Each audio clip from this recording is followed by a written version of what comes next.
আসসালামু আলাইকুম ওয়া কিভাবে এক সাহাবীর দুই মৃত সন্তানকে আমাদের নবী রাসূল সাল্লাল্লাহু আলাইহি ওয়াসাল্লাম জীবিত করলো। প্রিয় দর্শক, আজ আমরা জানবো এই বিষয়ে।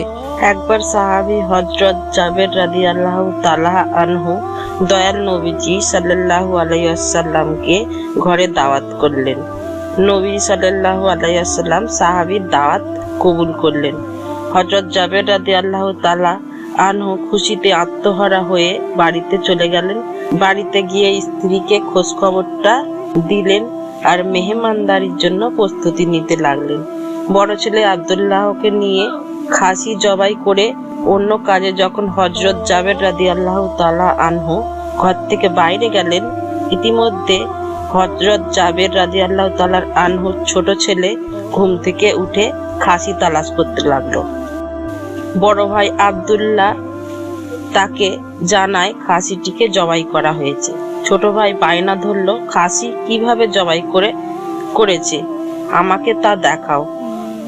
বড় ভাই ছুরি হাতে করে ঘরের পিছনে গিয়ে বলল, এখানে খাসি জবাই করা হয়েছে। ছোট ভাই জানতে চাইলো কিভাবে, বর্ণনা করে না বোঝাতে পেরে অবশেষে বড় ভাই বলল, তাহলে তুমি মাটিতে শুয়ে পড়ো, আমি তোমাকে দেখাই।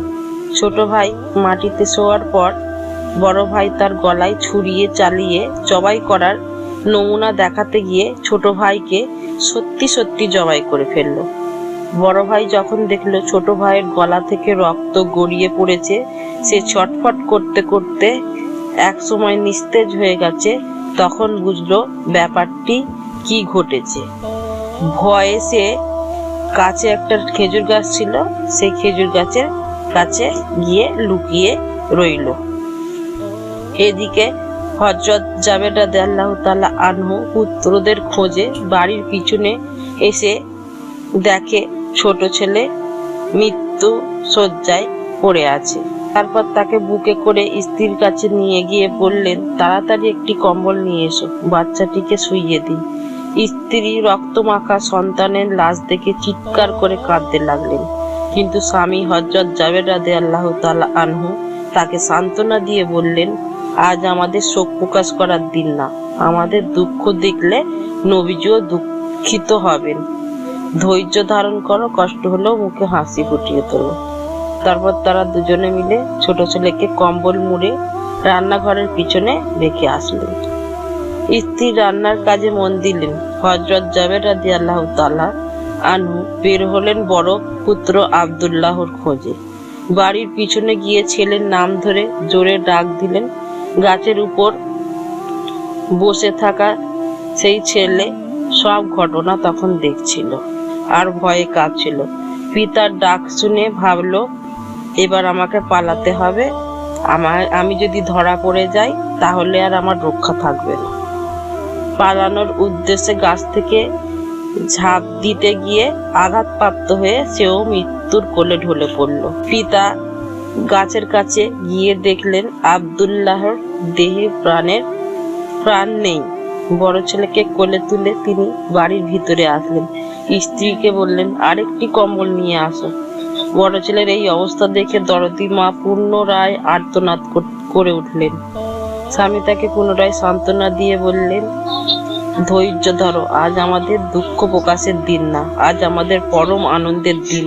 দয়াল নবীজি অল্প কিছুক্ষণের মধ্যেই আমাদের ঘরে তাশরিফ আনলেন।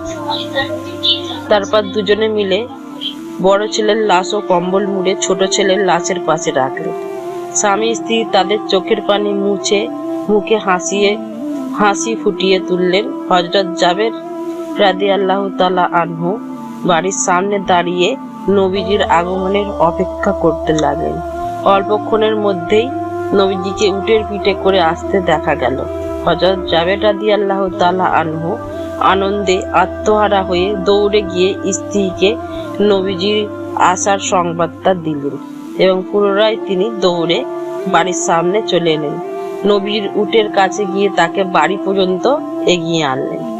নবীজি জাবের রাদিয়াল্লাহু তাআলা আনহুর ঘরের সামনে উট থামিয়ে ডান পা মোবারক মাটিতে রাখলেন, বাম পা মোবারক এখনো নামাতে বাকি। এমন সময় জিবরাইল আলাইহিস সালাম আল্লাহর পক্ষ হতে নির্দেশ নিয়ে উপস্থিত হয়ে বললেন, ইয়া রাসূলুল্লাহ, আল্লাহ আপনাকে জাবেরের ছেলেদেরকে সঙ্গে নিয়ে খানা খেতে বলেছেন। তারপর নবীজি সাহাবায়ে কেরামকে নিয়ে জাবের রাদিয়াল্লাহু তাআলা আনহুর ঘরে তাশরিফ নিলেন। তাদের সামনে জাবের রাদিয়াল্লাহু তাআলা আনহু দস্তরখানা বিছিয়ে দিলেন, তার স্ত্রী খাবার বের করে দিলেন আর তিনি সেগুলো এনে মেহমানের সামনে হাজির করলেন। তারপর তিনি নবীজিকে আরজ করলেন, ইয়া রাসূলুল্লাহ, দয়া করে খানা শুরু করুন। নবীজি বললেন, হে জাবের, তোমার ছেলেরা কোথায়? তাদেরকে ডাকো। হযরত জাবের রাদিয়াল্লাহু তাআলা আনহু বললেন, ইয়া হাবিবাল্লাহ, আপনি দয়া করে খেয়ে নিন, ছেলেদেরকে আমি পরে ডাকবো। হযরত রাসূল সাল্লাল্লাহু আলাইহি ওয়াসাল্লাম পুনরায় বললেন, তোমার ছেলেদের ডেকে নিয়ে এসো, তাদেরকে সাথে নিয়ে খানা খাবো। হযরত জাবের ও তার স্ত্রী হাত জোড় করে পুনরায় আরজ করলেন, ইয়া রাসূলুল্লাহ, আপনি খানা খেয়ে নিন, আমরা তাদেরকে ডেকে দিচ্ছি।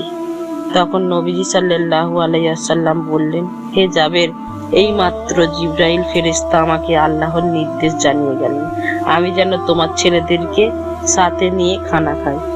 নবীজির একথা শুনে হযরত জাবের রাদিয়াল্লাহু তাআলা আনহু ও তার স্ত্রীর আর ধৈর্য ধারণ করতে পারলেন না, আর চিৎকার করে কেঁদে কেঁদে সমস্ত ঘটনা খুলে বললেন। তখন নবীজি সাল্লাল্লাহু আলাইহি ওয়াসাল্লাম হযরত জাবের রাদিয়াল্লাহু তাআলা আনহুকে বললেন, তোমার ছেলেদের কাছে গিয়ে বলো, আল্লাহর নবী সাল্লাল্লাহু আলাইহি ওয়াসাল্লাম তাদেরকে ডাকছেন।